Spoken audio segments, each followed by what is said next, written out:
Hello दोस्तों, स्वागत करते हैं एक बार फिर से आपका अपने YouTube channel hi fi study में।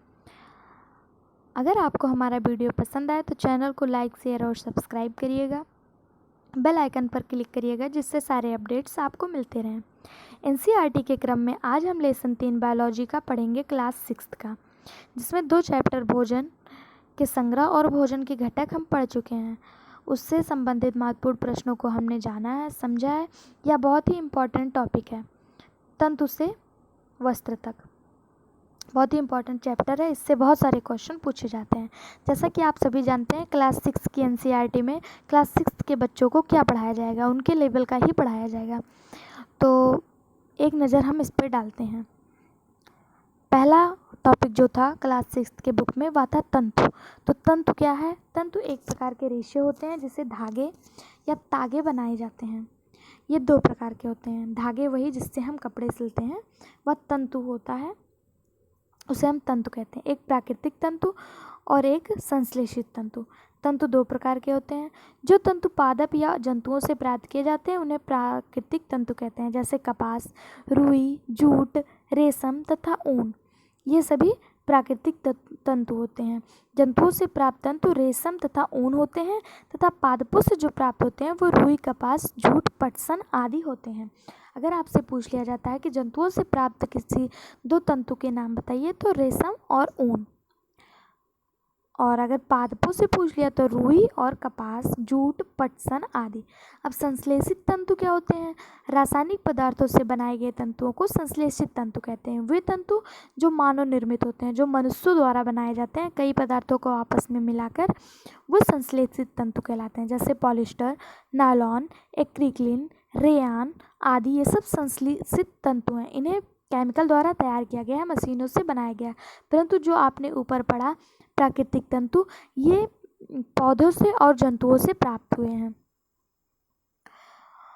अब आप सभी जानते हैं कि वस्त्र जो बनते हैं वो तंतुओं से, धागों से ही बनते हैं। वस्त्र तागे या धागे से बने वस्तु होते हैं। वस्त्र पहनने के लिए तंतुओं को तागों में परिवर्तित किया जाता है, फिर उनसे वस्त्र बनाए जाते हैं। अब पढ़ेंगे हम पादप तंतु। पादप तंतु में हमने आपको बताया था कि रुई, पटसन, ये सब पादप तंतु है। तो पहले हम देखेंगे रुई क्या है। रुई एक प्राकृतिक तंतु है जो हमें पौधों से प्राप्त होता है।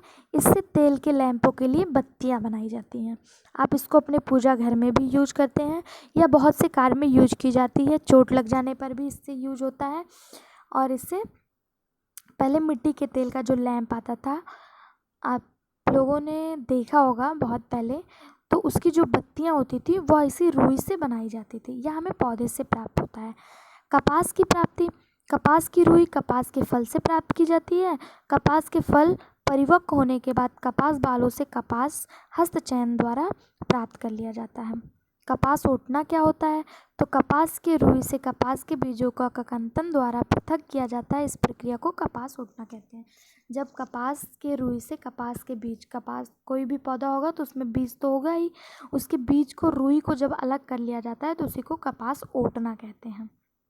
पारंपरिक ढंग से कपास हाथों से ओटी जाती है।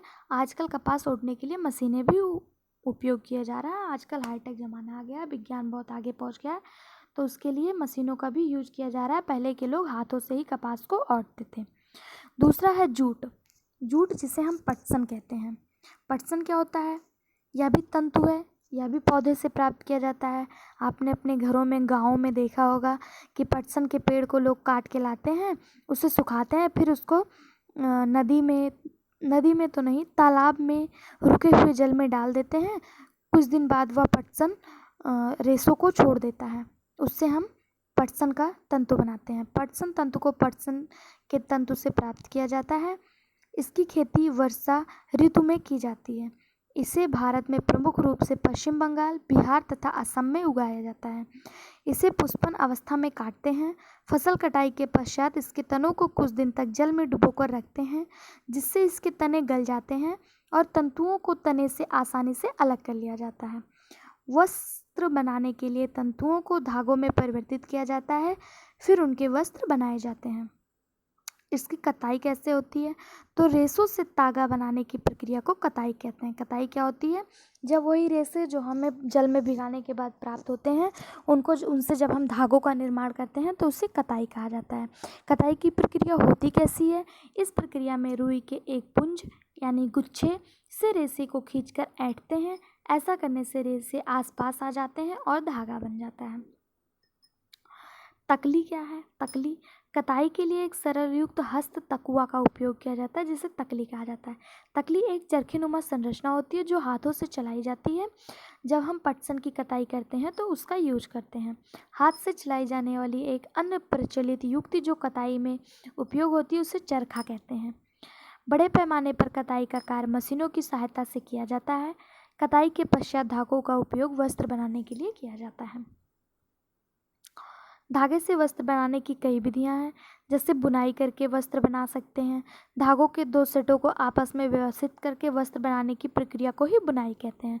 बुनाई आपने देखा होगा गांव में या वैसे भी दादी मम्मी स्वेटर बनाती हैं तो उस बुनाई उसी को कहते हैं। स्वेटर बुनती हैं, कई ऊन के पतले पतले रेशे को एक साथ मिला देती हैं, एक स्वेटर तैयार हो जाता है तो उसी को बुनाई कहते हैं। बुनाई के लिए करघों का उपयोग किया जाता है। करघे दो प्रकार के होते हैं, एक हस्त प्रचलित और एक विद्युत प्रचलित। हस्त प्रचलित वही जो हाथों से बनाया जाता है, विद्युत प्रचलित जो मशीन द्वारा चलता है। बधाई बधाई वह प्रक्रिया जिसमें किसी एकल धागे का उपयोग करके वस्त्र के एक टुकड़े को बनाने में किया जाता है।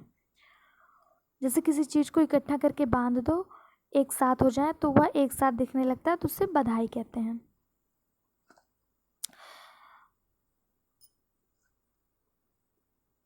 इस चैप्टर में तंतु से ऊतक बनाने की प्रक्रिया में बस इतना ही था।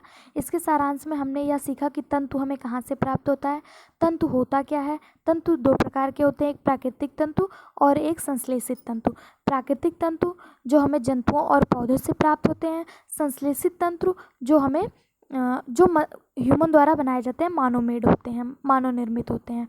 पादप तंतु जैसे रुई हो गया, पटसन हो गया और ये सब तंतु होते हैं। इनका यूज क्या होता है? इनका यूज कपड़े बनाने के लिए किया जाता है। आजकल जो भी चीज़ें हम यूज कर रहे हैं जो धागे में पाई जाती हैं वह तंतु द्वारा ही निर्मित होती हैं। जैसे ऊन हो गया, जैसे हमारे कपड़े हो गए, बेडशीट हो गया, कंबल हो गया, चादर हो गया, कुछ भी चीज़ें यह तंतु द्वारा ही बनाई जाती हैं। इस चैप्टर में हमें तंतु बनाने की प्रक्रिया बताई गई है। तंतु कितने प्रकार कैसे कैसे बनाई जाती है, एक हस्त प्रचलित, एक विद्युत प्रचलित। कुछ लोग हाथों का यूज, पहले हमारे देश में मशीनें नहीं अवेलेबल थी, लोग हाथों का यूज करके तंतु से कपड़ों का निर्माण कर देते थे। पहले सूती कपड़ों का यूज ज़्यादा होता था, अब तो मशीनें हो गई हैं, क्योंकि पहले संश्लेषित रेशे नहीं बनाए जाते थे, अब संश्लेषित रेशे बनाया जाने लगा। जैसे अभी हमने आपको ऊपर बताया, संश्लेषित रेशे जो हैं जैसे पॉलिस्टर, नायलॉन, ये ज़्यादा देर तक रुकते भी हैं, इनके कपड़े टिकाऊ होते हैं।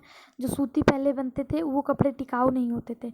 वह तंतु से वस्त्र तक के चैप्टर में बस इतना ही था, या इसका एक कंपाइल नोट था। अगर आपको पसंद आए तो इसे पूरा देखिएगा, दोस्तों में शेयर करिएगा, चैनल को लाइक शेयर सब्सक्राइब करिएगा, बेल आइकन पर क्लिक करिएगा जिससे आगे के वीडियो आप तक पहुंच सकें। धन्यवाद।